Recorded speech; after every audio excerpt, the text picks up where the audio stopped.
Guys, dito tayo guys sa ilalim ng baliti guys yan. Baliti yan guys oh. Papaalam tayo dito sa ano. Nakatira dito. Nagpaalam tayo sa ama.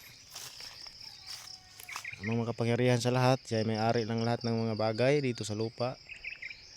Naway payagan tayo dito na pumasok sa mga teritoryo ng hindi nakikita. Ayan. Naway tayo tulungan din. Makakita ng mga gamit na panghanap buhay at pangproteksyon. Ito yung mga bantay ha, naway pagkalooban nyo po kami bantay ng mga gamit na nakatago dyan. Yan guys oh, may magpakita agad guys, ibabaw guys. Yan guys oh.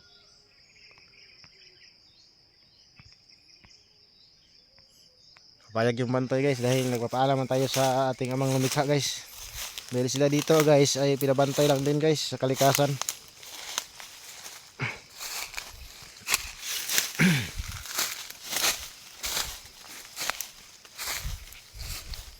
Nakita tayo ng magandang gamit dito guys. Yun sa ilalim guys. Kung mayroon. Masyal ako dito mga bantay ha. Sinsya sa disturbo. Ayan o. Ay. Dito tayo sa puno ng baliti. Mababait naman dito sila guys. Sa hingi ka lang sa kanila. Huwag ka lang ritso-ritso kuha. Kapaalam ka talaga. Hinang na ako mga bantay ha. Baka mayroon kayong ibibigay dyan. Mayroon namang pinapakita guys. Ayan guys oh. Istudyohan ko muna guys kung. Ayun may lapusan pala. Ayun lapos yan. So tingnan natin baka masira. Yan o, lapos yan guys oh. Yan, tumagos. Dito binigkis siya, magandang art ito guys.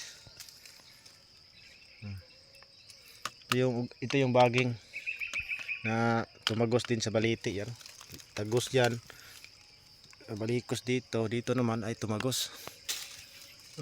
Tingnan natin kung hindi ba mahirap kunin kasi wala akong dalang gamit guys eh. Kutsilyo lang. Ano? Tingin-tinginan tayo, ito lapos din. Tumagos, daming lapos ito guys, pero hindi natin muna bukan na to, baka masira. Tingin lang tayo. Maganda sana, kaso sayang naman pag ano natin. Ito yung gamit eh. Ito hingiin sana natin to eh. Ito, maganda to sa pang art. Ito, tagusan.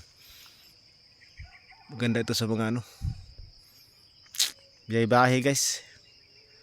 Lakbay-lakbay guys. Maganda ito. Nagpasan. Wala talagang ano tayo. Walang makakaharang guys. Guys oh. Babay na muna guys. Mahanap ako guys.